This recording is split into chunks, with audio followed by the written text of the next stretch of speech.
Good morning. This is the day after the Super Bowl. I hope you all enjoyed the Super Bowl. We have been getting a lot of calls and a lot of email inquiries about the Toyota recall and whether people who are affected by I should say recalls at this point, whether people who are affected by the Toyota recalls have rights under the California Lemon Law.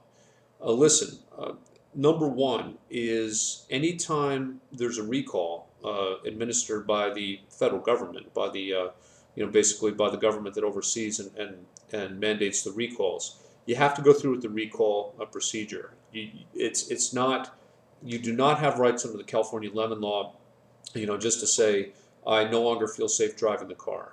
You have to go through with the recall. You have to give Toyota a chance to go and to do the recall procedure on the car. Okay, so that's number one. Number two is that you need to have the problem actually manifesting in the car before you have a lemon law claim. I mean, for instance, I don't know all the details of all the recalls, but I know that one of the recalls, I mean, the statistics were very clear that it affected very few of the cars. So let's say it affects, let's say 1 or 2 or 3% of the cars. Now, the other 97% of the people may not feel safe driving the car as they once felt, but if the problem with the sticky accelerator or with the brake that doesn't seem to be braking the car, if the problem is not manifesting in your car, you really don't have any rights under the lemon law. The California lemon law really operates the same with or without, the presence of the recall.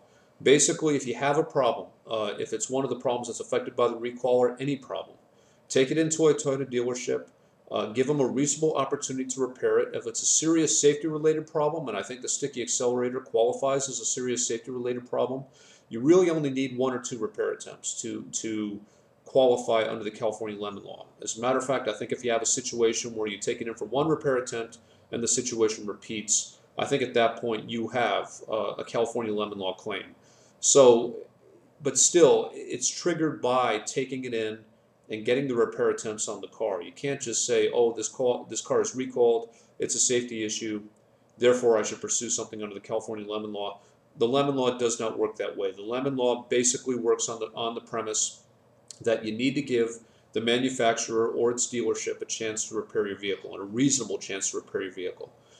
Don't just go and take the car and park it at the Toyota dealership and say, I'm not picking it up again, I no longer feel safe in the car. These types of things, I mean, a lot of people are emailing me and asking me if they can do that. You can't do it. You can't do it and have rights under the California Lemon Law. You can't. You need to give them a reasonable opportunity to fix the vehicle. If it's still having any of the problems after you've given them a reasonable opportunity to fix the vehicle, then you've got your lemon law claim. And then believe me, we would love to help you with your lemon law claim. But you really don't have a lemon law claim, if you just basically want to go and park your car and say, I no longer feel safe driving the car. So this is some practical advice. And then I'm going to do another video blog in about 1 minute right after this one, talking about what I believe to be the class actions that are coming down the pike on this particular issue. Anyway, thank you for listening. I hope you're off to a good February, and I will talk to you soon. Take care.